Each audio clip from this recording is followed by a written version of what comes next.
15 লক্ষেরও বেশি আর্মেনিয়ানের মৃত্যুর করুণ স্মৃতি বহন করে এই শহর।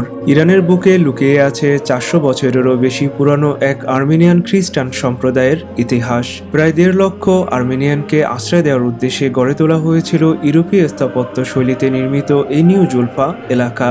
এখানেই রয়েছে বিখ্যাত ভ্যান ক্যাথেড্রাল, মধ্যপ্রাচ্যের প্রথম ছাপা কারখানা এবং আর্মেনিয়ান ইতিহাস ও সংস্কৃতির অসংখ্য অমূল্য নিদর্শনে সমৃদ্ধ এক অনন্য জাদুঘর।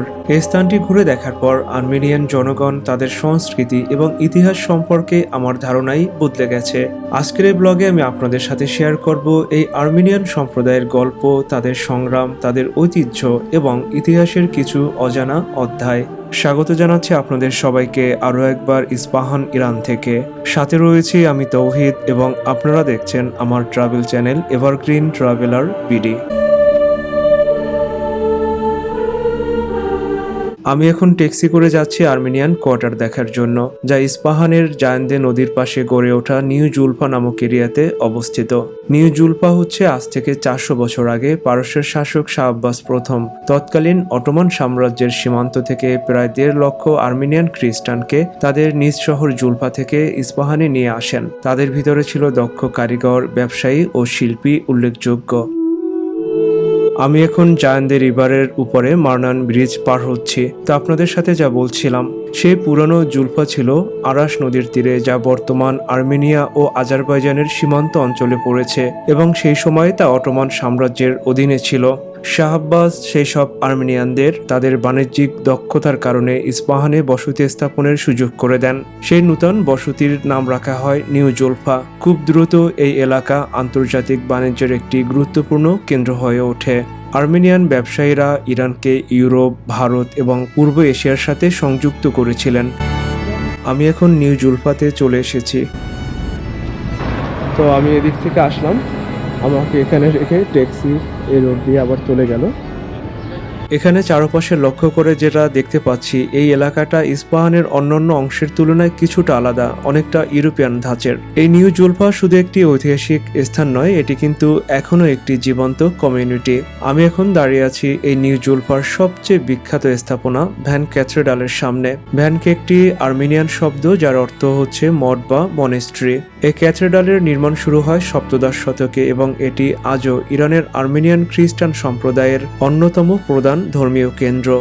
এই ক্যাথেড্রালের সামনে কিছু সুভিনিয়ার শপ এবং ক্যাফে আছে, যার অধিকাংশই এখনো বন্ধ আছে, জানি না কি কারণ।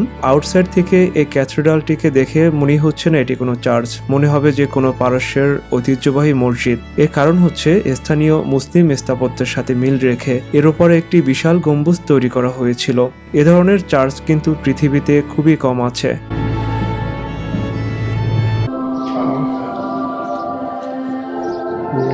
একটা সময় এই নিউ জুলফায় 24টির মতন আর্মেনিয়ান গির্জা ছিল, তবে বর্তমানে এর ভিতরে টিকে আছে মাত্র 13টি ঐতিহাসিক চার্চ। এর ভিতরে কিছু উল্লেখযোগ্য যেমন ভ্যান ক্যাথেড্রাল, হোলি বেথেলহেম এবং সেন্ট মেরি চার্চ উল্লেখযোগ্য। ভ্যান ক্যাথেড্রাল হচ্ছে এখানের আধ্যাত্মিক ও সাংস্কৃতিক কেন্দ্র। এখানেই বেশিরভাগ ট্যুরিস্ট ঘুরতে আসে। আমি নিজেও দেখার জন্য আসলাম এবং আপনাদেরকেও দেখাবো।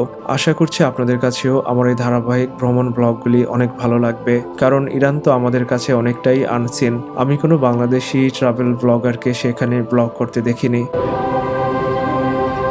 তো এখানে চার্চ প্লাস হচ্ছে আপনার দুটো মিউজিয়াম আছে।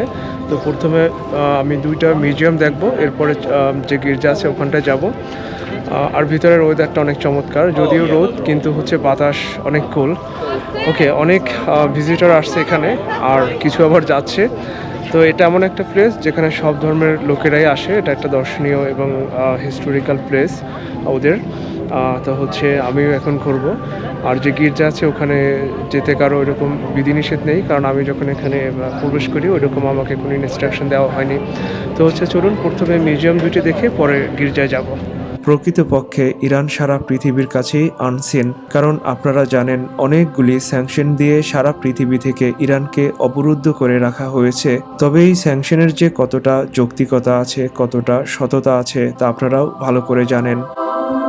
তো শুরুতেই দেখতে পাচ্ছি এই মিউজিয়ামের সামনে একটা জায়গায় অনেকগুলি ঘন্টা সংরক্ষিত রয়েছে। আমি আপনাদের সাথে অলরেডি শেয়ার করেছি যে একটা সময় এই নিউ জুলফাতে 24টির মতন আর্মেনিয়ান গির্জা ছিল, যার মধ্য থেকে এখন বর্তমানে 13টি টিকে আছে। তো যেসব গির্জা অলরেডি এখন নেই সেখান থেকে অনেক কিছুই এখানে সংরক্ষণ করা হয়েছে।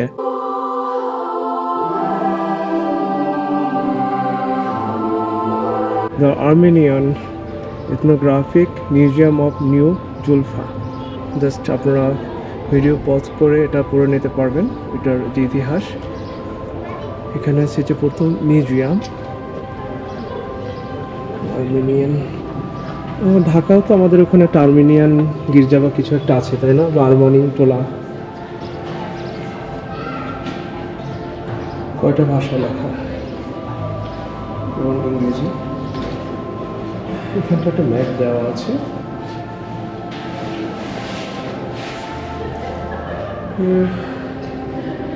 ডিটেলস এখানে লেখা আছে।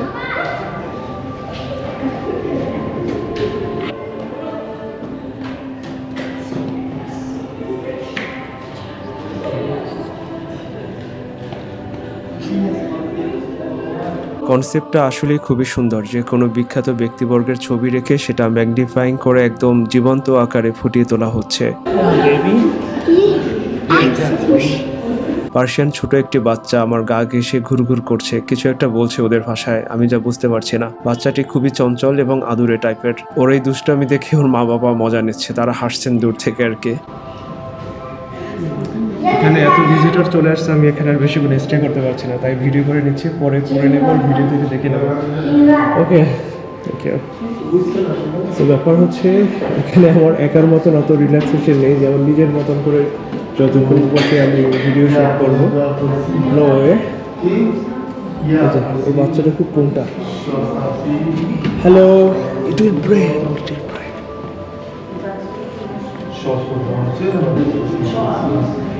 এখানে এক ভাইয়া বলে এটা আর্মানি ভাষা, আর্মানিয়ানদের যে গির্জাটা যারা করেছে ওদের আর কি। এখানে যদি এখানটার কিছু লেখা নেই পাশে। So I can try some safe. এটা আমি একটু ঘন্টা বাজিয়ে দিই, কারণ একটা সাউন্ড হচ্ছে। No sound, okay then I am safe. এই এথনোগ্রাফিক মিউজিয়ামটি খুব একটা বড় না হলেও এটি কিন্তু অনেক সমৃদ্ধ। এখানে অনেক কিছু রাখা আছে, দেখার আছে, বোঝার আছে। আর্মেনিয়ানদের সম্পর্কে আমার তেমন একটা ধারণা ছিল না বললেই চলে। তো আমি এগুলি যতই দেখছিলাম এবং অবাক হচ্ছিলাম যে ওদের অতীত যে কতটা সমৃদ্ধ ছিল। বাজাও বাজাও, ইয়েস, বাজাও বাজাও। আমি এখন এই মিউজিয়ামটির আরেকটি অংশে যাচ্ছি। তো যেখানেই যাই এই বাচ্চাটি কেমনে জানি আমার সামনে চলে আসে। রেস্ট্রিকশনের কারণে ওর ফেস ভিডিও আছে, এরকম অনেক অংশ আমাকে কেটে দিতে হয়েছে। আমি যখন কোনো একটি দেশে বা নতুন শহরে বেড়াতে যাই তখন চেষ্টা করি ওখানের মিউজিয়ামগুলি ঘুরে দেখার জন্য, কারণ আপনি যদি কোনো একটি দেশ, কোনো একটি জাতি সম্পর্কে জানতে চান তবে ইতিহাস পড়ে যা জানতে পারবেন তার চেয়ে মিউজিয়াম দেখে অনেক জীবন্তভাবে, অনেক ক্লোজলি বেশি জানতে পারবেন। এখানের এই এথনোগ্রাফিক মিউজিয়ামটি তুলে ধরে আর্মেনিয়ান জনগণের দৈনন্দিন জীবন, সংস্কৃতি, পোশাক, শিক্ষা, ব্যবসা বাণিজ্য এবং সামাজিক ঐতিহ্যের গল্প। তবে আমি অবাক হচ্ছি এটা চিন্তা করে যে পৃথিবীর সবচেয়ে পুরনো এবং ধারাবাহিকভাবে চলমান হিউম্যান সিভিলাইজেশনের দেশ, পার্সিয়ান সিভিলাইজেশনের দেশে ইরানের মতন জায়গায়ও 400 বছরের বেশি সময় ধরে নিউ জুলফায় বসবাসকারী আর্মেনিয়ান সম্প্রদায় কিভাবে তাদের নিজস্ব সংস্কৃতি ও পরিচয় ধরে রেখেছে, আর সেই ইতিহাসই এখানে খুবই সুন্দরভাবে উপস্থাপন করা হয়েছে। অন স্ক্রিনে দেখানো আর্মেনিয়ানদের ড্রেস, তাদের দৈনন্দিন জীবনে ব্যবহার্য বিভিন্ন জিনিসপত্র দেখতে পাচ্ছেন যা এই মিউজিয়ামে সংরক্ষিত হয়েছে। 400 বছরেরও আগের এই ধরনের ড্রেস কিংবা জিনিসপত্র যেগুলি ওরা ব্যবহার করত, এগুলি চিন্তা করেই আমি অবাক হচ্ছি ওরা যে কতটা রিচ, কতটা সমৃদ্ধ, ওরা সময়ের তুলনায় এগিয়েছিল। এই মিউজিয়ামে সংরক্ষিত আছে 400 বছরের আর্মেনিয়ান সংস্কৃতি, জীবনধারা ও ঐতিহ্যের অমূল্য স্মৃতিচিহ্ন, যা আমাকে এই সম্প্রদায়কে নতুনভাবে জানতে সাহায্য করেছে। আর্মেনিয়া ঘুরে দেখার ইচ্ছা আমার আগে থেকেই ছিল। এখানে এসে ওদের এই মিউজিয়াম দেখার পরে, তাদের সম্পর্কে জানার পরে সেই আগ্রহ আমার আরও বেড়ে গেছে। আমি চেষ্টা করব যত দ্রুত সম্ভব আর্মেনিয়া বেড়াতে যাওয়ার জন্য। আর্মেনিয়ানদের দৈনন্দিন জীবনে ব্যবহার্য জিনিসপত্রর এ টু জেডই এখানে রাখা আছে। এই যে ডাইনিং সিট দেখছেন, তার উপরের সিরামিকের জিনিসপত্র, ওদের ম্যাট, ওদের ক্লথ, ওদের ফার্নিচার, ওদের অর্নামেন্টস, এগুলি আমি যতই দেখছি একটি কোশ্চেন বারবার আমার মাথায় ঘুরপাক খাচ্ছে। ওরা সেই 400 বছর আগে থেকেই কতটা আধুনিক ছিল, কতটা রুচিশীল ছিল।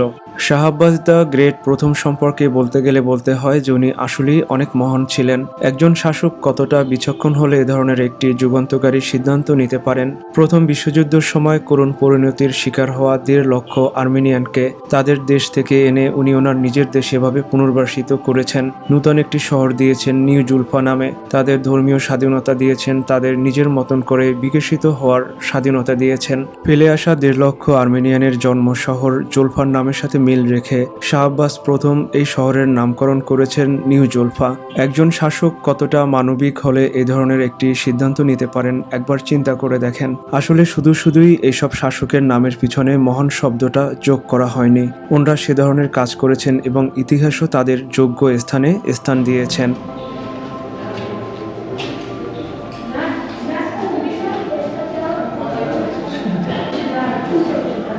Flat projector made in England. ওই সময় ইলেকট্রিক জেনারেটর দেখেন ওরা তৈরি করেছে। Laboratory micro balance scale made in ইংল্যান্ডের তৈরি, এগুলো ম্যাক্সিমামই হচ্ছে। মাইক্রোস্কোপ, এটাও ইংল্যান্ডের তৈরি। ল্যাবরেটরি স্কেল, এটাও ইংল্যান্ডের তৈরি।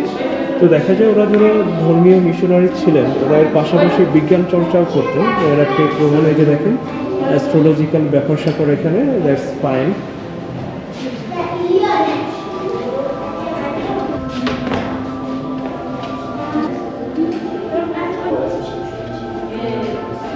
Armenian teaching staff, greeting ceremony of dignitaries.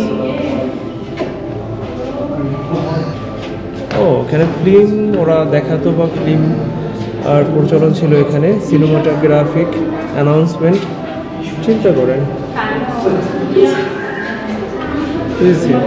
Photographer ওই সময়ের, স্যালুট আপনাকে। The first prototypes of puppets for the puppet shows in New Julfa. Theatre, এখানে থিয়েটার ছিল। এখানের সাথে সংশ্লিষ্ট বিভিন্ন গুণীজনের পেন্টিং দেখেন কতটা সুন্দর এবং মুগ্ধ করার মতন কনসেপ্ট নিয়ে সাজিয়ে রাখা আছে। তো এই মিউজিয়ামটি দেখে বুঝতে পারলাম এখানে শুধু কোনো জাতির ইতিহাস নয়, বরং তাদের জীবনযাপন, সংগ্রাম এবং ঐতিহ্যকে খুব কাছ থেকে জানার সুযোগ করে দেয়।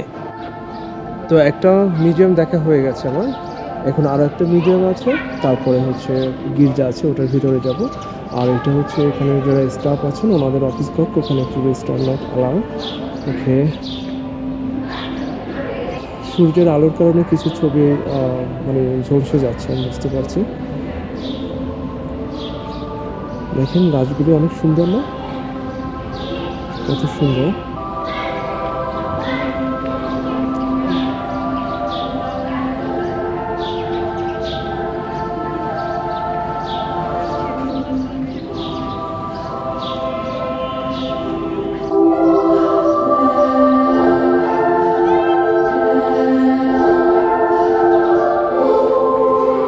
ইরানের ট্রেডিশনাল ড্রেস পরা একটা লোক।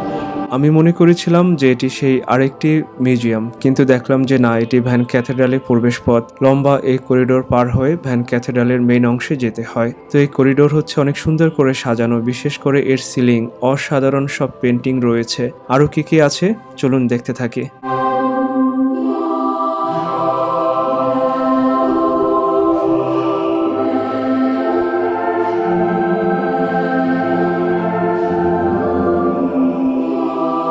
এখানে পেন্টিংয়ে অ্যাঞ্জেল দেখতে পাচ্ছি, পাশাপাশি সাইরাস গাছসহ বিভিন্ন পার্সিয়ান ঐতিহ্য ফ্রেস্কো পেন্টিংয়ের মাধ্যমে এখানের দেওয়ালে একদম জীবন্ত করে ফুটিয়ে তোলা হয়েছে। শত শত বছরের এই পুরনো পেন্টিংগুলি গ্লাস দিয়ে প্রোটেক্ট করা হয়েছে। এখানে যত ভবন দেখেছি, সিলিংগুলি আমাদের দেশের মতন ফ্ল্যাট না হয়ে গম্বুজাকৃতির খিলানযুক্ত এবং নান্দনিক নকশা সমৃদ্ধ। তবে এখানের সিলিংয়ে মানুষের মাথার মতন কিছু বসানো দেখছি। আমি প্রথমে দেখে একদম ভরকে গিয়েছিলাম, এতটাই জীবন্ত এটা, মনে হচ্ছে যে কোনো একটি এলিয়েনের মাথা কেটে বসিয়ে দেওয়া আছে আর যা আমাদেরকে অবজার্ভ করছে উপর থেকে। দেখেন তাহলে এটা ওই সময় কিরকম লাইফ ছিল আর কি, এত বছর পরেই এটা মনে হচ্ছে জীবন্ত, তাহলে তখন কিরকম ছিল। এই যে দেখেন দেওয়াল একদম অক্ষত, খুব সুন্দর পেন্টিং।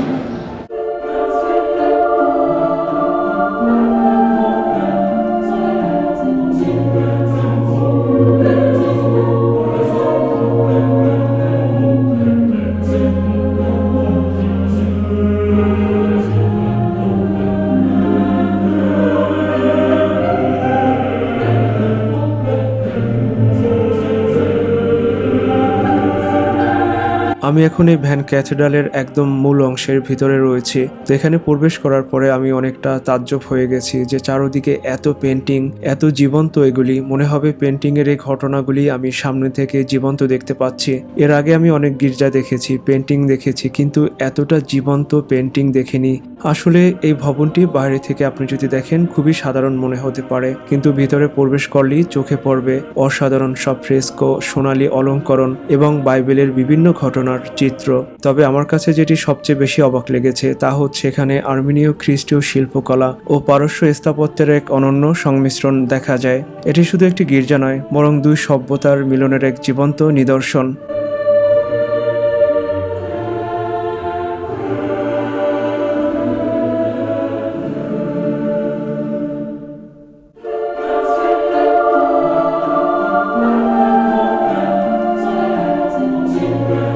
এখানে গির্জার মেঝে থেকে শুরু করে ছাদ পর্যন্ত প্রতিটি ইঞ্চি জায়গা ঢাকা রয়েছে নিখুঁত তৈলচিত্র আর সোনালী কারুকার্যে। ইউরোপীয় রেনেসা এবং পার্সিয়ান মিনিয়েচার আর্টের এক অপূর্ব ফিউশন এটি। এখানে বাইবেলের ওল্ড এবং নিউ টেস্টামেন্টের গল্প, বিশেষ করে স্বর্গ, মর্ত এবং নরকের দৃশ্যগুলি এত জীবন্তভাবে ফুটিয়ে তোলা হয়েছে যা আপনি দেখলে শুধু অপলক দৃষ্টিতে তাকিয়ে থাকবেন। এখানের এসব চোখ ধাঁধানো দেওয়াল চিত্রে আরও রয়েছে পৃথিবীর সৃষ্টি, ইডেন গার্ডেন এবং যীশু খ্রিস্টের জীবনের নানান দৃশ্য। এসব কিছু সোনালী ও তৈলচিত্রের মাধ্যমে অত্যন্ত নিখুঁতভাবে ফুটিয়ে তোলা হয়েছে।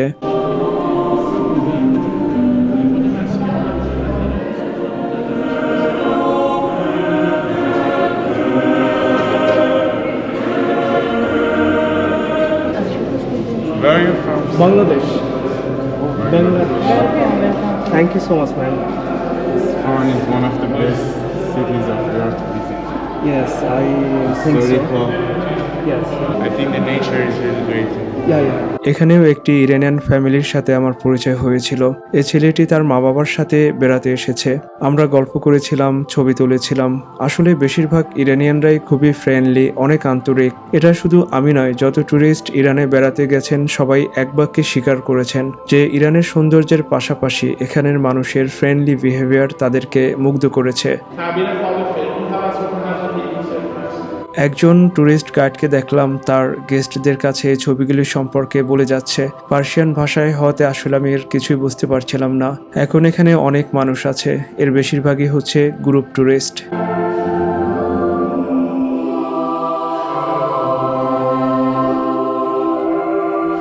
এই বিখ্যাত ভ্যান ক্যাথেড্রাল শুধু একটি গির্জাই নয়, বরং আর্মেনিয়ান সংস্কৃতি ও ইতিহাসের এক অমূল্য ভাণ্ডার। আমি এখন এই গির্জা দেখে বের হয়ে যাচ্ছি এবং বাকি যে অংশগুলি আছে ওগুলি ঘুরে দেখব।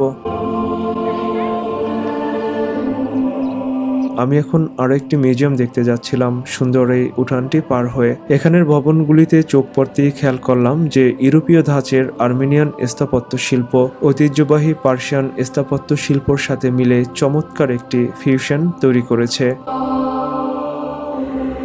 আর্মেনিয়ান ভাষায় লেখা আছে।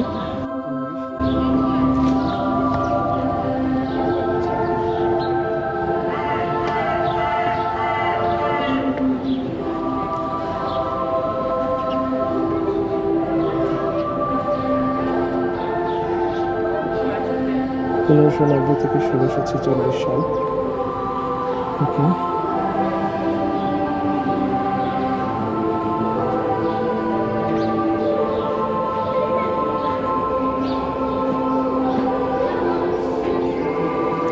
দেখে একদম একটি ইউরোপের শহরের মতনই মনে হচ্ছে। এটি আসলে একটি পর্যটন এলাকাই নয়, এটি এমন একটি স্থান যেখানে ইতিহাস, ধর্ম, সংস্কৃতি এবং মানবিক গল্প একসাথে মিশে গেছে। একদিকে পারস্যের ঐতিহ্য, অন্যদিকে আর্মেনিয়ান সংস্কৃতি। এই দুই জগতের মিলন ঘটেছে ছোট্ট এই নিউ জুলফায়। তো চলুন আমরা এখন এই মিউজিয়ামের ভিতরে যাই এবং অসাধারণ কিছু এক্সপ্লোর করতে থাকি।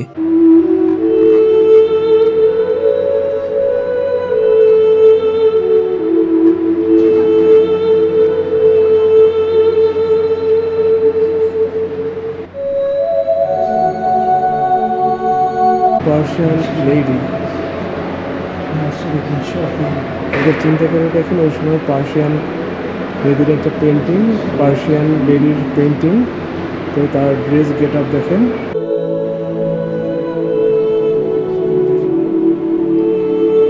রোবট এই জাদুঘরে আর্মেনিয়ানদের ধর্মীয় এবং আরও অনেক ঐতিহাসিক নিদর্শন সংরক্ষিত আছে। এখানে এমন কিছু নিদর্শন রয়েছে যা আর্মেনিয়ান জনগণের শিক্ষা, সংস্কৃতি ও ধর্মীয় জীবনের সাক্ষী, যা আর্মেনিয়ান সংস্কৃতি ও ইতিহাসের এক অমূল্য ভাণ্ডার। এই জাদুঘর শুধু আর্মেনিয়ানদের ইতিহাস নয়, বরং ইরানের বহু সাংস্কৃতিক ঐতিহ্যেরও একটি গুরুত্বপূর্ণ অংশ।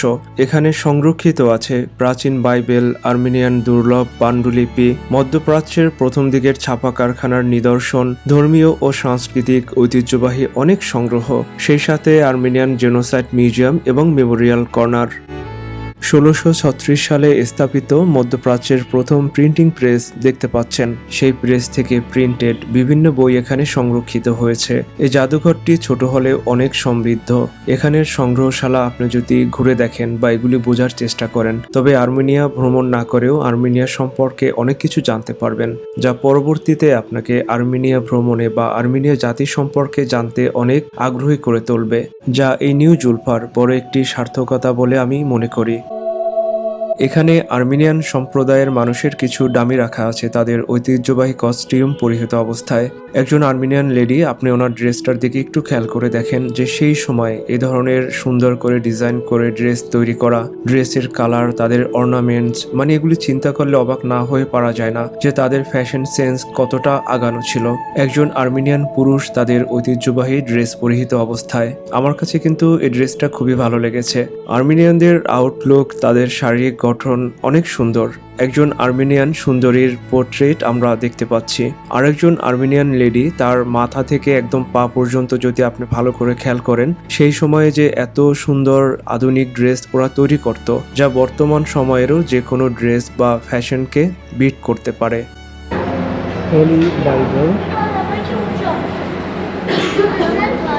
এখানে বাইবেলের অনেক প্রাচীন সংরক্ষিত কপি দেখতে পাচ্ছি। এর ভিতরে শত শত বছরের পুরনো কিছু বাইবেল আছে যা রেশমি কাপড়ের উপরে লেখা। এমনকি 7 গ্রাম ওজনের খুবই ক্ষুদ্র একটি বাইবেল আছে যা খালি চোখে দেখাই যায় না।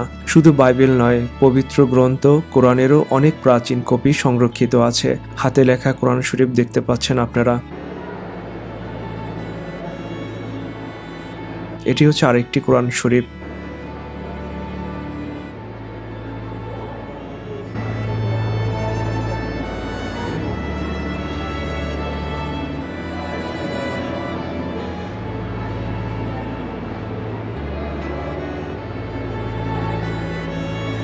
গির্জায় ফাদার, পাদ্রী এবং অন্যান্য যে লোকজন থাকতেন তাদের ব্যবহার্য ধর্মীয় বিভিন্ন সংশ্লিষ্ট জিনিসপত্র, ড্রেস, এমনকি আর্মসও এখানে সংরক্ষিত আছে।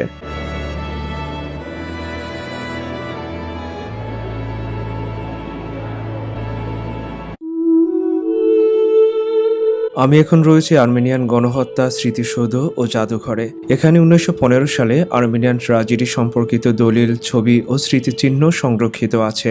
এই স্মৃতিসৌধ সেই সকল নিহত মানুষদের স্মরণে নির্মিত হয়েছে এবং আর্মেনিয়ান জনগণের ইতিহাস ও সংগ্রামের কথা তুলে ধরে।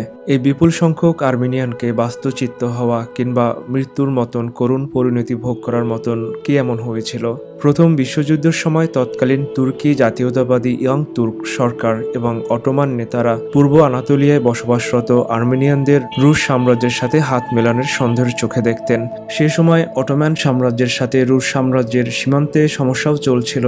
আর্মেনিয়ানরা ব্যবসা বাণিজ্য সহ কিছু দিক দিয়ে তুর্কিদের থেকে বেশ আগানো ছিল। অটোমান সাম্রাজ্যের পতন ঠেকাতে তুর্কি জাতীয়তাবাদ ও প্যান তুর্কি আদর্শ বাস্তবায়নের উদ্দেশ্যে অটোম্যানরা আর্মেনিয়ানদের নিজেদের জন্য অনেক বড় বাধা মনে করছিলেন। প্রথম বিশ্বযুদ্ধের সময় 1915 সালে 15 লক্ষ আর্মেনিয়ান নিহত ও বাস্তুচ্যুত হয়। আর্মেনীয় পুরুষদের প্রথমে নিরস্ত্র করে বাধ্যতামূলক শ্রম ব্যাটালিয়নে পাঠানো হয় এবং পরে নির্বিচারে হত্যা করা হয়। নারী, শিশু ও বৃদ্ধদের তাদের বাড়িঘর থেকে উচ্ছেদ করে মেসোপটেমিয়া ও সিরিয়ার মরুভূমির দিকে জোরপূর্বক হাঁটিয়ে পাঠানো হতো। এই দীর্ঘ যাত্রায় প্রচণ্ড ক্ষুধা, তৃষ্ণা, ক্লান্তি এবং তুর্কি সেনাদের হামলায় লাখ লাখ মানুষ মারা যান। এই ঘটনাকে যুক্তরাষ্ট্র, ইভেন ইরান সহ পৃথিবীর বিভিন্ন দেশ এবং সংস্থা আর্মেনিয়ান গণহত্যা হিসাবে স্বীকৃতি দিয়েছে। তাদের পতাকা এখানে রাখা আছে, ম্যাপে আলোকিত করা হয়েছে। এই ঘটনাকে গণহত্যা হিসেবে স্বীকৃতি দেওয়ার ব্যাপারে আন্তর্জাতিক পর্যায়ে বিভিন্ন রাজনৈতিক ও ঐতিহাসিক মতভেদ রয়েছে। বর্তমান তুরস্ক সরকারও এই ঘটনাকে গণহত্যা হিসেবে মানতে নারাজ। তাদের দাবি, প্রথম বিশ্বযুদ্ধের সময় যুদ্ধের অস্থিতিশীল পরিস্থিতিতে দুই পক্ষেরই প্রাণহানি ঘটেছিল এবং যেগুলি ছিল দুর্ঘটনা। ইতিহাসে রাজনৈতিক বিতর্ক সে যাই থাকুক না কেন, যে পক্ষেরই হোক না কেন, 15 লক্ষেরও বেশি মানুষ নিহত হয়েছে। আসলে এটা চিন্তা করতেই মনটা কষ্টে ভরে গেল। এখানে এসে মানুষের কষ্ট, হারিয়ে যাওয়া পরিবার এবং বেঁচে থাকার সংগ্রামের গল্প অনুভব করতে পারবেন। আসলে এ ধরনের পরিস্থিতির ভিতর দিয়ে যারা কখনো না গেছে তারা এই কষ্ট সঠিকভাবে কখনোই রিয়েলাইজ করতে পারবে না। এখানে মিউজিয়ামে সংরক্ষিত শত শত বছরের পুরানো পোশাক, অলংকার, ধর্মীয় সামগ্রী, বই, হস্তশিল্প এবং দৈনন্দিন ব্যবহারের বিভিন্ন জিনিস দেখে আমার মনে হয়েছে আর্মেনিয়ানরা তাদের সময়ের তুলনায় কতটা আধুনিক, রুচিশীল এবং সৌন্দর্য সচেতন ছিলেন। বিশেষ করে তাদের পোশাকের নকশা, কাপড়ের মান, সূক্ষ্ম কারুকাজ এবং রঙের ব্যবহার দেখে আমার কাছে মনে হয়েছে আজকের অনেক ফ্যাশন ট্রেন্ডের বীজ যেন বহু বছর আগে থেকেই তাদের সংস্কৃতিতে বিদ্যমান ছিল। এটাই ছিল আজকে এই আর্মেনিয়ান কমপ্লেক্সের সর্বশেষ মিউজিয়াম। প্রথম একটা মিউজিয়াম, সেকেন্ড গির্জা, দেন হচ্ছে আর একটা মিউজিয়াম দেখলাম। তো এখানে দুর্লভ অনেক সংগ্রহশালা আছে আর্মেনিয়ানদের। এখানে প্রমাণ আছে আর্মেনিয়ানদের যে গণহত্যা করেছিল, যে সাম্রাজ্য কর্তৃক যে অগ্রাসন হয়েছিল ওনাদের প্রতি, ওগুলির এখানে প্রমাণ স্বরূপ ভিডিওগ্রাফি, ফটোগ্রাফি, আরও দুর্লভ ডকুমেন্টস এখানে রাখা আছে। তো এখানে হচ্ছে সব ধর্ম বর্ণ নির্বিশেষে লোকজন যারা এই ধরনের হিস্টোরিক্যাল জায়গা দেখতে পছন্দ করে তারা ইস্পাহানে আসলে এখানটায় দেখে যান এসে। আমি মোটামুটি ঘুরে দেখেছি আর কি। তো এখন হচ্ছে আমি এখান থেকে বেরিয়ে যাব। নেক্সট ডেস্টিনেশন হচ্ছে খাজু ব্রিজ। ওখানে যাওয়ার আগে দুপুরে লাঞ্চ করবো, যদিও দুপুরে এখন বিকাল হয়ে গেছে। আর লোকাল দুটো ফ্রেন্ড আসার কথা, ওরা যদি সময় দেয় ওদের সাথে দেখা হবে। এই আর্মেনিয়ান কোয়ার্টারে এসে আমি ভ্যান ক্যাথেড্রাল গির্জা দেখলাম, সাথে 3 ধরনের museum, van cathedral museum, Armenian genocide museum এবং আর্মেনিয়ান এথনোগ্রাফিক মিউজিয়াম। এই 3টি জাদুঘর ঘুরে আমার যেটা ধারণা হলো, আপনি যদি এই মিউজিয়ামগুলি এক্সপ্লোর করেন, এখানে আর্মেনিয়ানদের ধর্ম, সংস্কৃতি, ইতিহাস এবং তাদের জীবনধারার একটি পূর্ণাঙ্গ চিত্র খুঁজে পাবেন। আমি রয়েছি এখন নিউ জুলফার রাস্তায়। সামনে অনেক দূরে একটি মাউন্টেন দেখা যাচ্ছে, এর নাম হচ্ছে মাউন্ট সোফি। সি লেভেল থেকে এর উচ্চতা হচ্ছে 7405 ফিট, যা ইস্পাহানের খুবই জনপ্রিয় একটি টুরিস্ট প্লেস। এখানে রয়েছে নগর উদ্যান, হাইকিং, ক্যাবেল কার, বোলিং এলি এবং প্রাচীন সাফাভিদ যুগের দুর্গ। ওখানে গেলে আসলে পুরো একটি দিনের প্রস্তুতি নিয়েই যেতে হয়। আমার হাতে সময় না থাকার কারণে ওই প্ল্যান ক্যান্সেল করতে হয়েছে। ইরানে দেখার মতন অনেক কিছু আছে, এখানে আসলে হাতে অনেক সময় নিয়ে আসা উচিত। আজকে এখানেই বিদায় নিচ্ছি, আগামী পর্বে ফিরছি ইস্পাহানের আরও একটি জনপ্রিয় জায়গা খাজু ব্রিজে। অনেক বেশি ভালো থাকবেন, হ্যাপি ট্রাভেলিং।